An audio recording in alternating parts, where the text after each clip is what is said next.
കുഞ്ഞുമക്കളെ, ഈശോ മിശിഹായ്ക്ക് സ്തുതിയായിരിക്കട്ടെ. എല്ലാവർക്കും സുഖമാണല്ലോ അല്ലേ? നമുക്ക് ക്ലാസ് ആരംഭിക്കാം. ഒരു ചെറിയ പ്രാർത്ഥനയോടെ നമുക്ക് ക്ലാസ് ആരംഭിക്കാം കേട്ടോ. എല്ലാവരും കൈയൊട്ടി പിടിച്ചേ, കണ്ണുകളടച്ചേ, നമുക്ക് ഈശോയോടും പരിശുദ്ധാത്മാവിനോടും പ്രാർത്ഥിക്കാം. കാരുണ്യവാന യേശുനാഥ, അങ്ങേ മുന്നിൽ വന്നിരിക്കുന്ന ഈ കുഞ്ഞുമക്കളെ അങ്ങയുടെ തിരികരങ്ങളിലേക്ക് സമർപ്പിക്കുന്നു. അങ്ങ് വളർന്നു വന്നതുപോലെ ജ്ഞാനത്തിലും പ്രായത്തിലും മനുഷ്യരുടെയും ദൈവത്തിന്റെയും പ്രീതിയിൽ വളർന്നു വരുവാനും സഭയ്ക്കും സമൂഹത്തിനും യോഗ്യരായ മക്കളായി ജീവിക്കുവാനുള്ള ഒരു കൃപാവരം ഇവർക്ക് നൽകണമേ. പരിശുദ്ധാത്മാവെ, അങ്ങയുടെ ജ്ഞാനത്താൽ ഇവരെ നിറയ്ക്കണമേ. പരിശുദ്ധ അമ്മേ, സകല വിശുദ്ധരെയും ഇവർക്ക് വേണ്ടി പ്രാർത്ഥിക്കണമേ. ആമേൻ.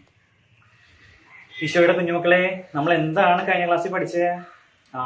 യേശുവിന്റെ അത്ഭുതങ്ങളെ പറ്റി അല്ലെ? അത്ഭുതങ്ങളിൽ വിരിയുന്ന ദൈവരാജ്യത്തെ പറ്റി.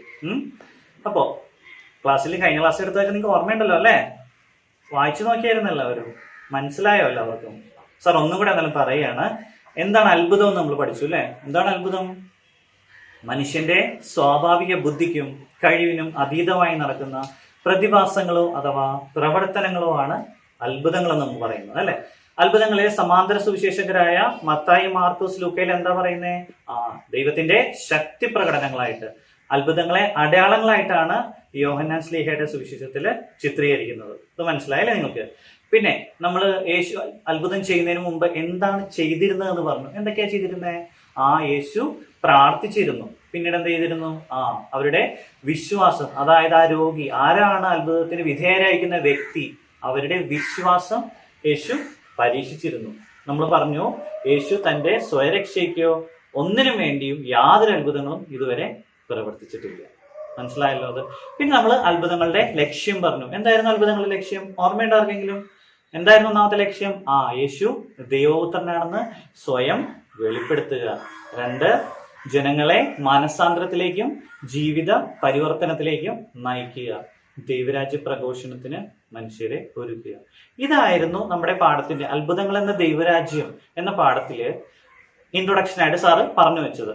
നമ്മൾ ഈ മോഡ്യൂളിൽ നമ്മൾ പഠിക്കാൻ പോകുന്നത് യേശു ചെയ്ത അത്ഭുതങ്ങളെ പറ്റിയാണ്. നമുക്കറിയാം അല്ലെ? യേശു തന്റെ പരസ്യ ജീവിതകാലം, അതായത് 30 വയസ്സിന് ശേഷമുള്ള കാലഘട്ടത്തിൽ യേശു ചെയ്ത അത്ഭുതങ്ങളെ അവയുടെ സ്വഭാവത്തിന്റെ അടിസ്ഥാനത്തിൽ 4ആയി തിരിച്ചിരിക്കുന്നു. എന്തൊക്കെയാണ്? പ്രകൃതിയിലുള്ള അത്ഭുതങ്ങൾ, രോഗശാന്തി നൽകുന്ന അത്ഭുതങ്ങൾ, പിശാചിനെ ബഹിഷ്കരിക്കുന്ന അത്ഭുതങ്ങൾ, 4മത്തേത് മരിച്ചവരെ ഉയർപ്പിക്കുന്ന അത്ഭുതങ്ങൾ. എന്താണ്? യേശു തന്റെ ചെയ്ത അത്ഭുതങ്ങളെ അവയുടെ സ്വഭാവത്തിന്റെ അടിസ്ഥാനത്തിൽ 4ആയി തിരിച്ചിരിക്കുന്നു എന്ന് പറഞ്ഞ എല്ലാവരും. പ്രകൃതിയിലുള്ള അത്ഭുതങ്ങള്, രോഗശാന്തി നൽകുന്ന അത്ഭുതങ്ങള്, പിശാചിനെ ബഹിഷ്കരിക്കുന്ന അത്ഭുതങ്ങള്, മരിച്ചവരെ ഉയർപ്പിക്കുന്ന അത്ഭുതങ്ങൾ. അപ്പൊ നമുക്ക് ആദ്യത്തെ നമ്മൾ ഈ ക്ലാസ്സിൽ മെയിനായിട്ട് നോക്കുന്നത് പ്രകൃതിയിലുള്ള അത്ഭുതങ്ങളും രോഗശാന്തി നൽകുന്ന അത്ഭുതങ്ങളുമാണ് നമ്മൾ ഈ മോഡ്യൂളിൽ നോക്കാൻ പോകുന്നത്. നമുക്ക് ക്ലാസ്സിലേക്ക് പോവാം. അപ്പോ പ്രകൃതിയിലുള്ള അത്ഭുതങ്ങൾ, അതെന്താ പ്രകൃതിയിലുള്ള അത്ഭുതങ്ങൾ? യേശു ചെയ്ത, പ്രകൃതിയുമായി ബന്ധപ്പെട്ട് യേശു ചെയ്ത അത്ഭുതങ്ങൾ, പ്രകൃതിയിൽ നിന്നുള്ള ക്രൂരതയിൽ നിന്ന് ജനങ്ങളെ മോചിപ്പിക്കാൻ വേണ്ടി യേശു ചെയ്ത അത്ഭുതങ്ങളെയാണ് പ്രകൃതിയിലുള്ള അത്ഭുതങ്ങൾ എന്ന് പറയുന്നത് അല്ലെ? പ്രകൃതിയിലുള്ള അത്ഭുതങ്ങള് ശരിക്കും 9 അത്ഭുതങ്ങൾ ഉണ്ടെന്നാണ് നമ്മുടെ പുസ്തകത്തിൽ പറയുന്നത്. അതില് 2ആയി തിരിച്ചിരിക്കുന്നുണ്ട്. കടലിൽ വെച്ച് നടന്നതും കരയിൽ വെച്ച് നടന്നതും. കടലിൽ വെച്ച് 5 അത്ഭുതങ്ങൾ യേശു പ്രവർത്തിച്ചു, എന്നാൽ കരയിൽ വെച്ച് 4 അത്ഭുതങ്ങൾ പ്രവർത്തിച്ചു. അപ്പോ നമുക്ക് ഈ എല്ലാ അത്ഭുതങ്ങളും നമ്മുടെ ഈ ഒരു ക്ലാസ്സിൽ നമുക്ക് സമയത്തിന്റെ പരിമിതി കാരണം നമുക്ക് ഡിസ്കസ് ചെയ്യാൻ സാധിക്കാത്തതുകൊണ്ട് വളരെ കുറച്ച് അത്ഭുതങ്ങൾ മാത്രം സാറോട് പറഞ്ഞു വയ്ക്കുന്നു. അത് സാർ എക്സ്പ്ലെയിൻ ചെയ്തു തരാം എനിക്ക്. ഓക്കെ. അപ്പോ ഈ പ്രകൃതിയിലെ അത്ഭുതങ്ങള് 3 എണ്ണമാണ് സാർ മെയിനായിട്ട് എഴുതി വെച്ചത്. 1, യേശു കൊടുങ്കാറ്റിനെ ശാന്തമാക്കുന്നത്, 5 അപ്പം 5000 പേർക്ക് കൊടുക്കുന്നത്, വെള്ളത്തിന് മീതെ നടക്കുന്നത്. നമുക്ക് നോക്കാം എന്തൊക്കെയായിരുന്നു എന്നതൊക്കെ. ആദ്യത്തേത്, യേശു കൊടുങ്കാറ്റിനെ ശാന്തമാക്കുന്ന അത്ഭുതം. ഒരിക്കല് യേശുവും ശിഷ്യന്മാരും കൂടെ തോണിയില് കടലിലൂടെ യാത്ര ചെയ്യുകയായിരുന്നു. ആ സമയത്ത് യേശു അമരത്ത്, വഞ്ചിയുടെ സൈഡിൽ അറ്റത്ത് കിടന്ന് ഉറങ്ങുകയായിരുന്നു. ആ സമയത്ത് എന്ത് സംഭവിച്ചു? കാറ്റും കോളും ഉണ്ടായി, തിരമാലകളൊക്കെ ആഞ്ഞടിക്കാൻ തുടങ്ങി. ശിഷ്യന്മാരാകെ ഭയന്ന് വിറയ്ക്കാൻ തുടങ്ങി. മനസ്സിലായോ? അപ്പോ അവര് കർത്താവിനെ വിളിച്ച് അപേക്ഷിച്ച്, കർത്താവെ, നീ ഇത് കാണുന്നില്ലേ? നമ്മളിതാ നശിക്കാൻ പോകുന്നു, ദൈവത്തിന്റെ പുത്രനാണ് അവിടെ ഇരിക്കുന്നതെന്ന് അവർ മറന്നുപോയി അല്ലേ മക്കളെ? അവര് പേടിച്ചു. മാനുഷികമായ ഭയം അവരെ കീഴടക്കി കളഞ്ഞു. അപ്പൊ യേശു എണീറ്റുകൊണ്ട് പറയാണ്, നിങ്ങൾ എന്താണ് അല്പവിശ്വാസികളെ എന്ന് യേശു അവരെ നോക്കി വിളിക്കുന്നുണ്ട്.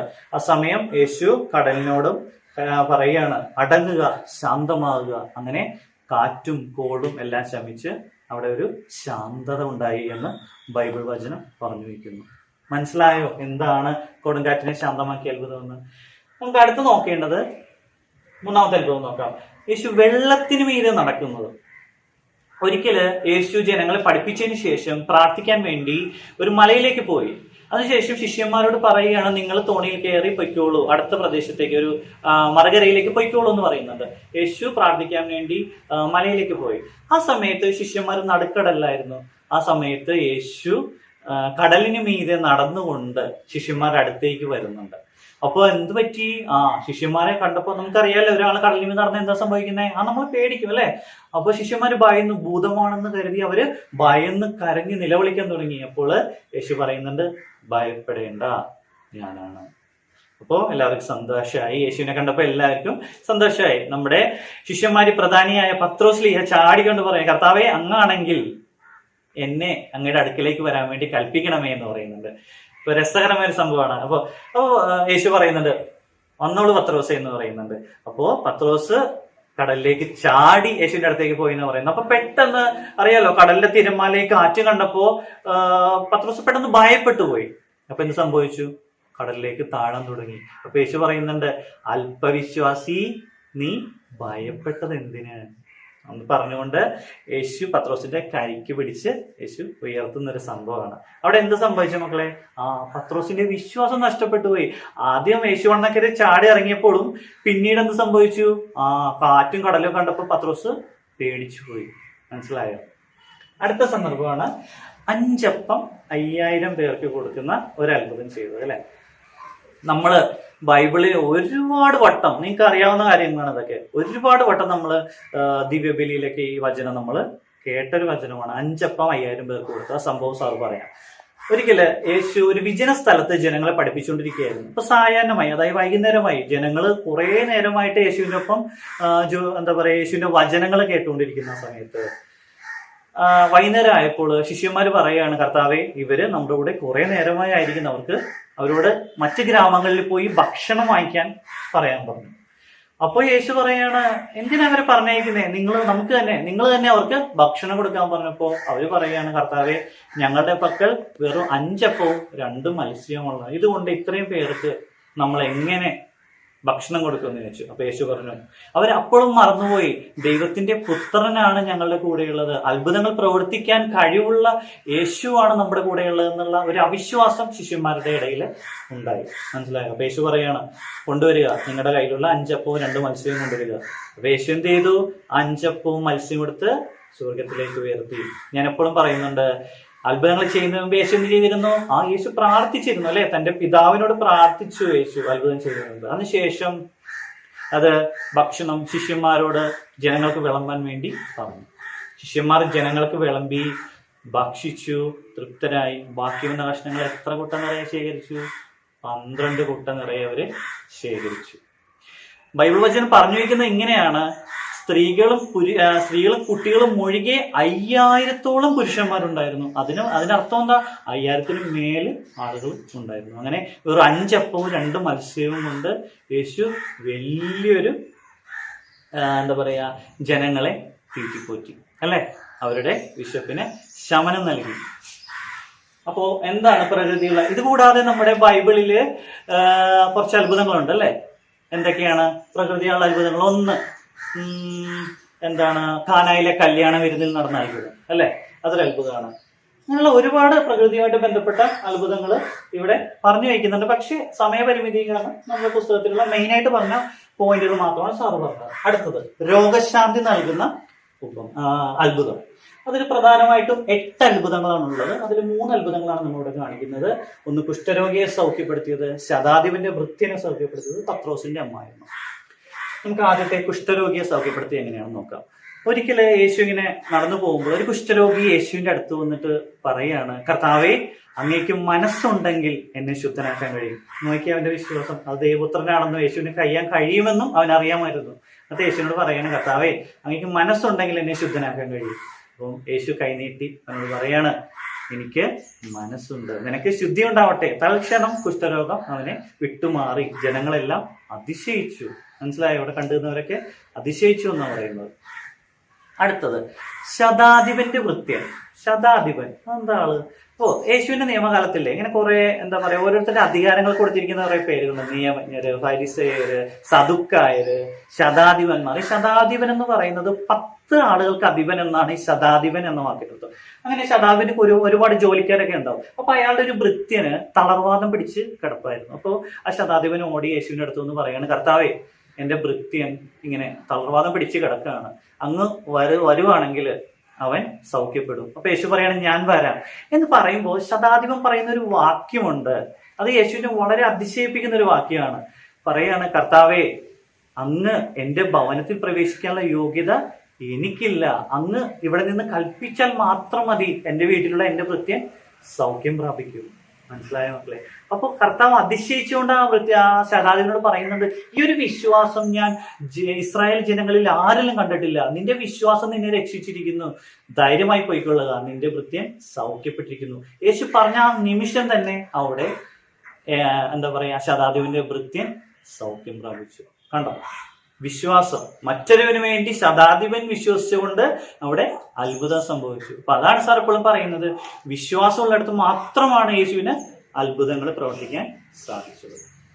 അടുത്തത് നമുക്കറിയാം, പത്രോസിന്റെ അമ്മായിയമ്മയെ സുഖപ്പെടുത്തിയ ഒരു ദിവസം യേശു പത്രോസിന്റെ വീട്ടിൽ ചെന്നപ്പോൾ അദ്ദേഹത്തിന്റെ അമ്മായിയമ്മ പനി പിടിച്ച് കിടപ്പായിരുന്നു. അപ്പോൾ അവിടെ വെച്ച് യേശു അവരെ കൈക്ക് പിടിച്ച് ഉയർത്തിയപ്പോൾ പനി അവരെ വിട്ടുമാറി. മനസ്സിലായോ? ഇതാണ് രോഗശാന്തി നൽകുന്ന അത്ഭുതങ്ങൾ. നമുക്ക് രോഗശാന്തി നൽകുന്ന ഒരുപാട് അത്ഭുതങ്ങൾ ബൈബിളിൽ കാണാൻ പറ്റും അല്ലെ? ഒന്ന് പറഞ്ഞ മക്കൾക്ക് അറിയാക്കുക എന്ന് പറഞ്ഞ. ഒന്ന്, അന്ധനെ സുഖപ്പെടുത്തിയത്, മൂകനെ സുഖപ്പെടുത്തിയത്, കൈ ശോഷിച്ചവനെ സുഖപ്പെടുത്തിയത്, 10 കുഷ്ഠരോഗികളെ സുഖപ്പെടുത്തിയത്.